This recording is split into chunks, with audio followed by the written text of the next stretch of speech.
praise the Lord and good afternoon, friends. We are back with Foundations, with Finace, and I am so excited for you that we have an opportunity to share with you the goodness of God through His Word. Now, I've been talking to you from a subject that is becoming a very needful reference in this season that we're in.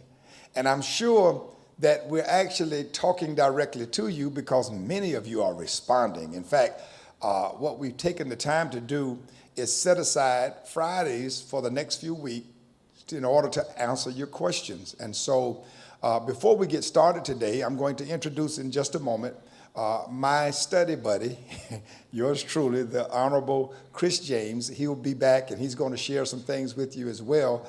But before we get started today, I want to remind you of how important it is that you register. Register to become a Foundation with Finace partner. It only requires $25 a month for your registration. And there are many things, many tools that you will receive as a result of that. You get a chance to have access to our workbooks, our journals, etc. And you also get discounted books once they are released. So it's very important that the things that pertain to these discussions you have access to. Not only that, those of you who are with us perhaps for the first time and who have yet to subscribe, I pray that you will please subscribe. And after you subscribe, hit the bell. And once you hit the bell, you will receive notifications each time this program, Foundations with Finace, airs. Now, this is very important because what this program is designed to do is assist you in retweaking your foundation. Jesus said in Matthew 7, beginning in verse 24, he said, in fact, verses 24 through 27, he said it's very important that before a kingdom citizen establishes their foundation that you dig deep. He said, dig so deep until you find a rock. And after you find that rock, there establish your foundation so that when the flood comes and when the rains fall and the floods come and the streams beat vehemently upon your house, it will not be shaken because it's founded on a rock. Well, that's what the program is all about. Now, we've been trying to get you beyond your emotional you because in many of our exchanges, we're deceived by our own heart. Jeremiah said, the heart of man is deceitful above all things and desperately wicked. Who can know it?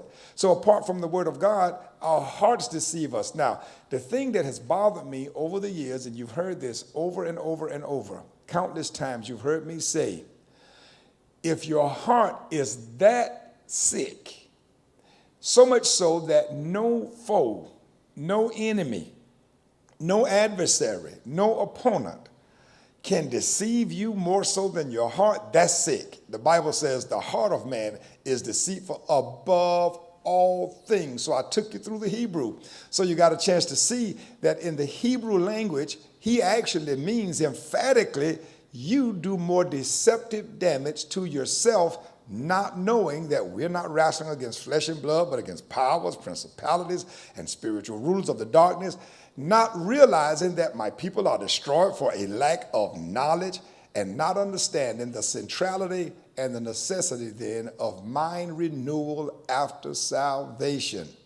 So it's so important today that all of us take a moment.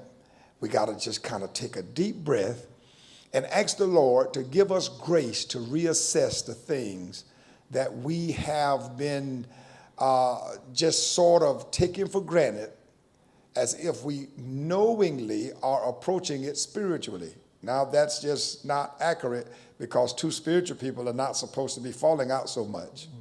Two spiritual people are supposed to be able to make each other whole because they invite the reality of wholesomeness just for being there, if their minds are renewed. Now, this law of assessment, just before I get started, I won't say nothing else. Let me go ahead and introduce my study buddy, yours truly, the Honorable Chris James. Chris, you've heard me talking already, and just in the introduction, you hear what I'm saying. Yeah. Can you just imagine how many people in the body of Christ are suffering right now because they are so deceived by their own hearts that they are totally unaware that they are doing the devil's work of sabotage, perhaps in their own lives and definitely in their relationships. Yeah, it's very easy to imagine and see people that are living an alternate reality. And so there's reality. So like when I went to film school, and so when they go to film school, they say there's 3 movies that you create. You create the movie that you write, you create the movie that you shoot, you create the movie that you edit. They're never the same. Let's slow down through that. You create the movie that you write. You write. You create the movie that you shoot, and you create the one that you edit. I'm going to use that. Go ahead. Yeah, but they are never the same. Thank you. Because your imagination can dream more things than what you were actually able to physically accomplish, because technology may not have been available.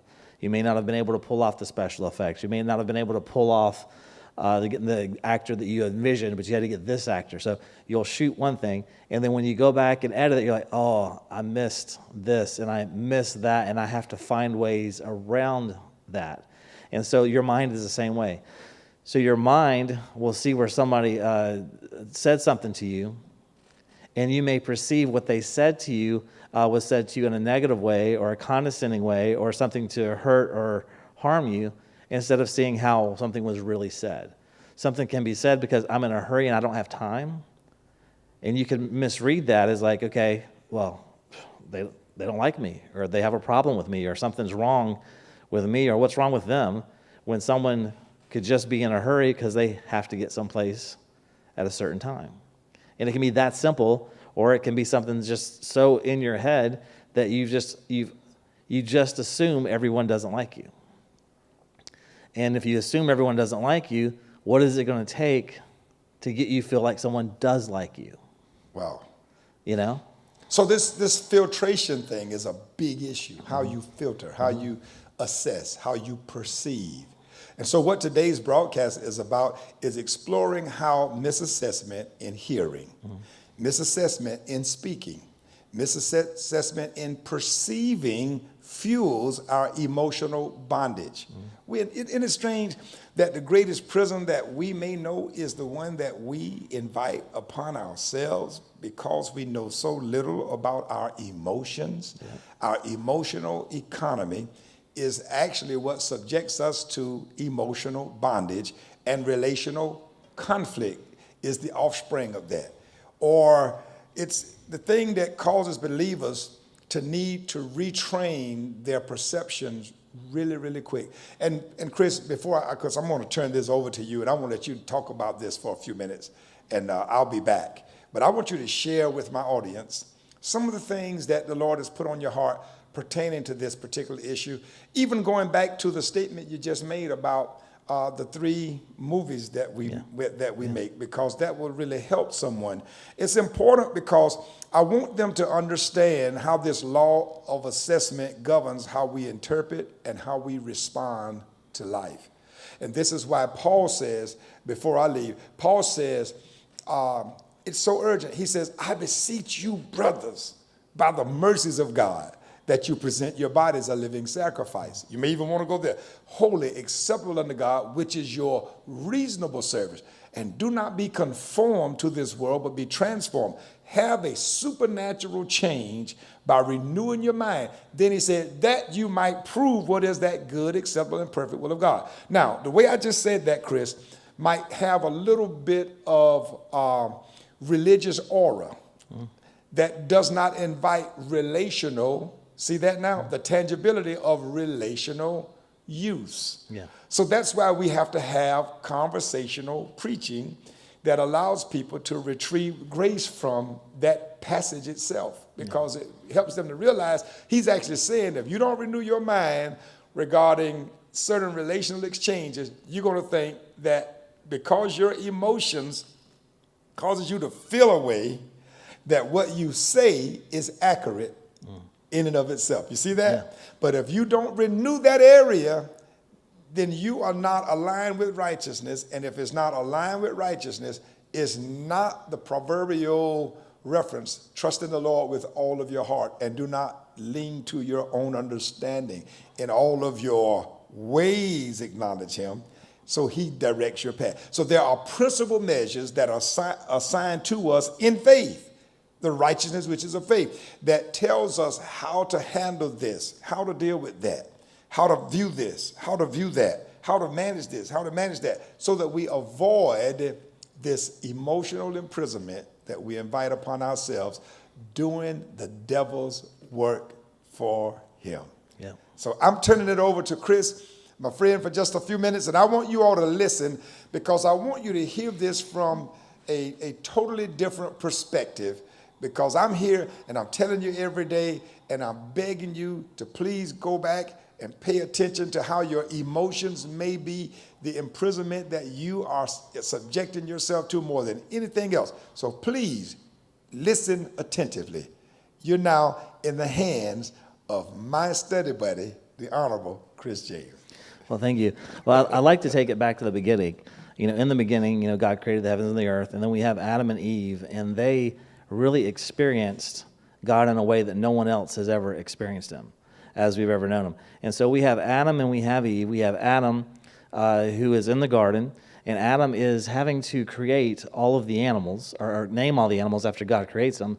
And in the process of him doing that, he doesn't find a mate. So Adam is searching for something, and just like you out there, you're searching for something, and the thing you're searching for, you may not yet have found, but you know that there's a longing and a desire for what you're looking for. And so what God does to prevent Adam from falling for the wrong thing is what he does is this strange dating game.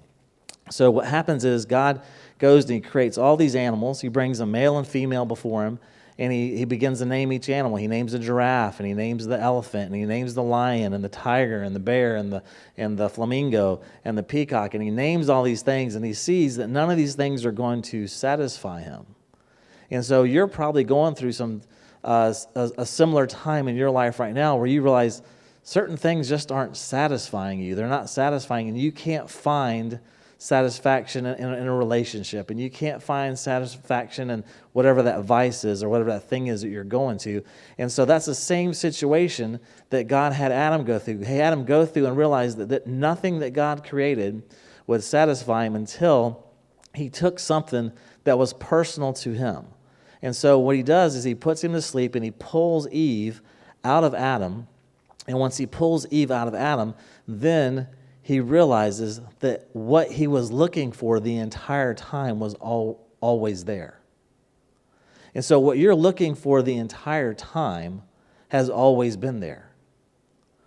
And just as God would come down and spend the cool of the day with them every single day in the garden, and they spent, we don't know how many years or months or days or however long they were in the garden. Some people say they were up to 33 and a half years, because that's how long Christ walked on the earth. And what the old Adam did, the new Adam would follow the same pattern, but fix the mistakes that the original Adam made. And so that being said, when we move into the actual sin in the garden, or actually let's go back to the command.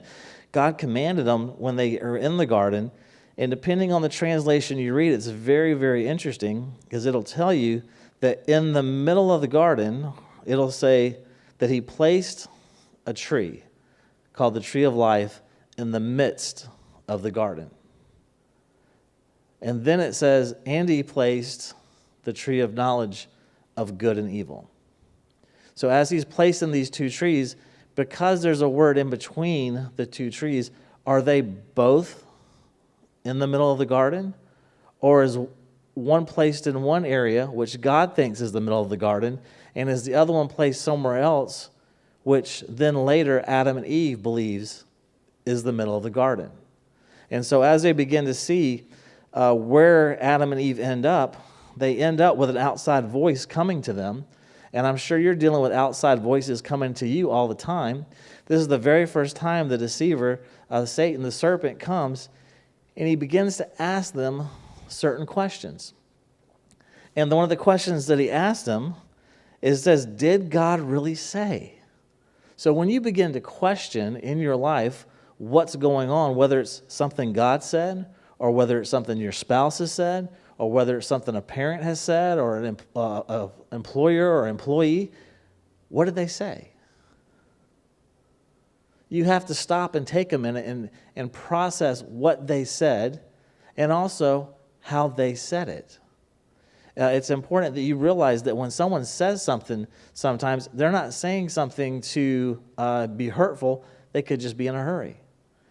They could have a lot of things going on, and they've got to get you a quick answer, get it to you, and move on to the next thing, because they have an agenda of things they have to get done. And so you have to begin to understand that. But the serpent comes up and he asks, did God really say that we could eat not to eat any fruit from the garden? So he tells her a half-truth. He says, did God not say to eat any fruit from the garden?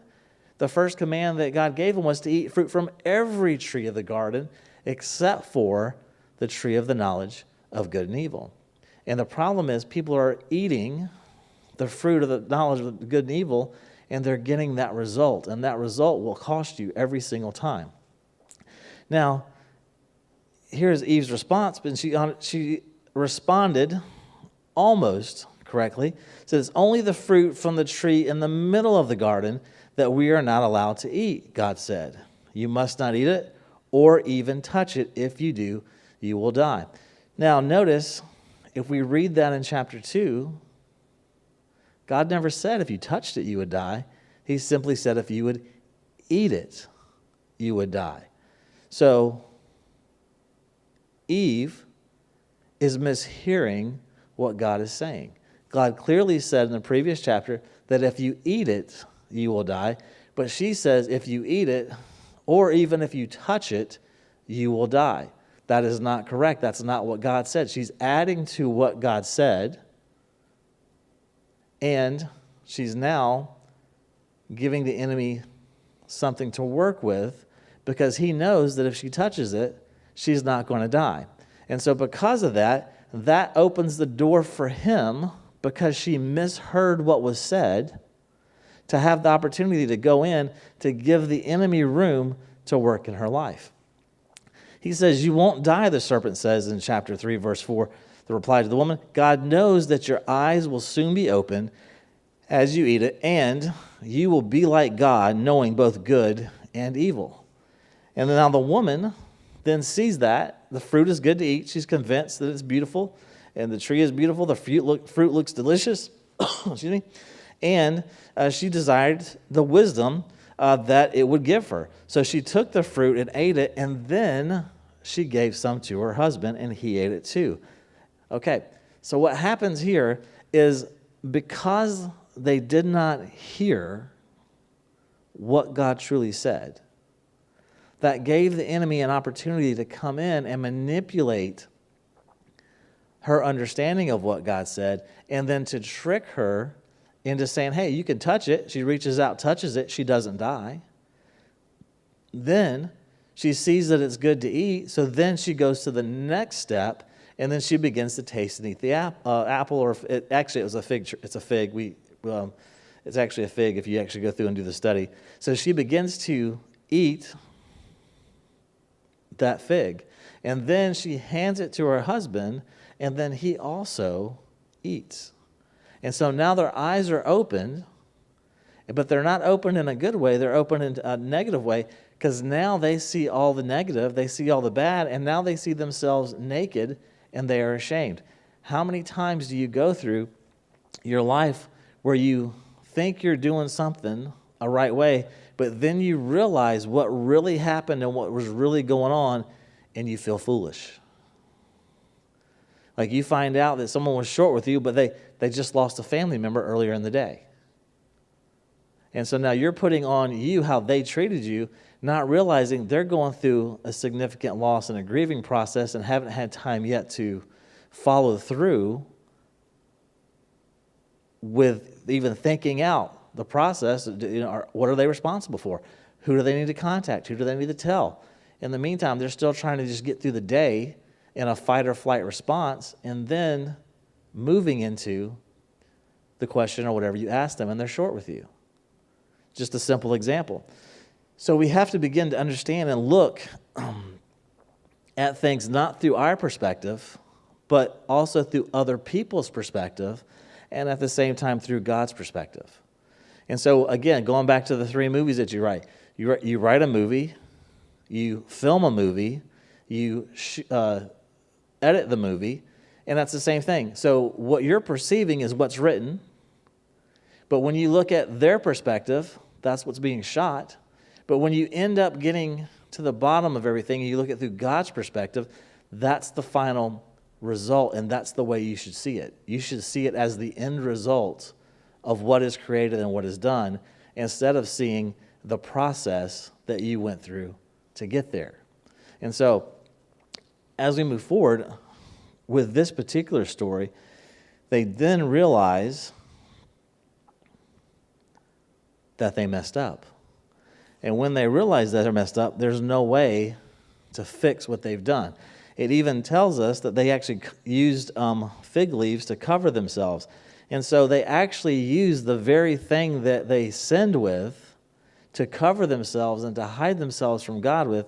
And then God realizes what's happened, and he asks them where they are, because they have to begin to respond in their mind what happens. And what happens? Adam blames Eve.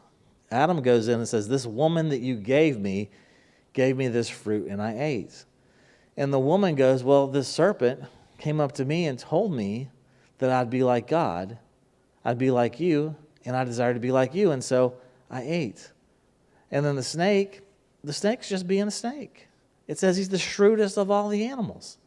That's why the enemy was able to manipulate him, because he was easily manipulatable.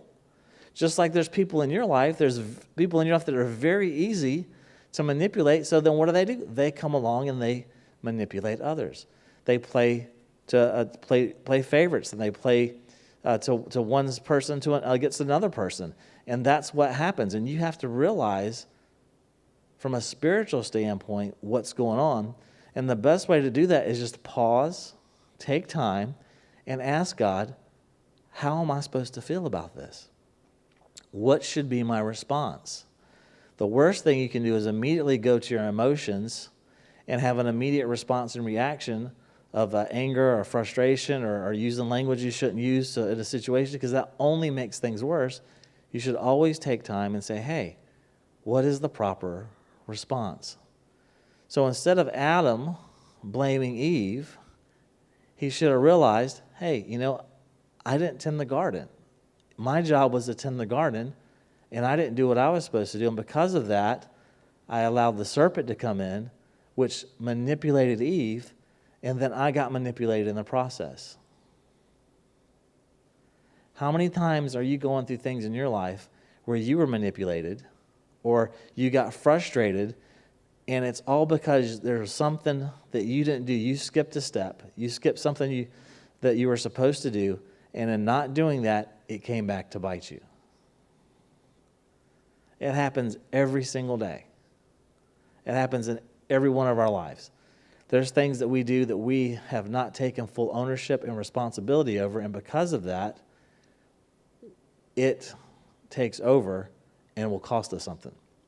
The only thing you can fix is what you take responsibility for. So if you're not willing to take responsibility for something, you can't fix it. What would have happened in the garden if Adam would have taken responsibility? What if he would have said, I didn't do what I was supposed to do. I did not protect Eve the way I should have protected her, and I take full responsibility. Where would the world be today? Would sin have actually entered in? Would we have been kicked out of the garden? Would all the events that happened, that are read here, happen the exact same way, even if Adam would have taken responsibility? That's something that I ask myself. What would happen if I would take responsibility for my own actions? What would happen if I would take responsibility for the things that I did do and the things that I didn't do? And what will happen next time it comes around? Will I make the changes and the shifts and the things in which I need to do so that I can be the person that God created me to be? And so it's a very simple process to stop, take time, ask questions, but don't rehearse things over and over and over in your head. You need to ask, why did this person do this? Why are they doing this? Is this their character? Is this something that they normally do? Is this out of character? If it's out of character, what's different that caused them to act this way? Ask questions. Don't just immediately assume because somebody was short, because somebody didn't give you the response that you were looking for or accustomed to, that they have a problem with you. You have to begin to look at things at a deeper and more intimate way and realize that, we're people. We go through things. We have issues. We have things that bother us and irritate us. And sometimes we don't always know how to process those things. And it takes a little while for us to get to the point where we can process those things. And in the meantime, your feelings may have gotten hurt. In the meantime, you may not have realized what was really going on in the other person's life.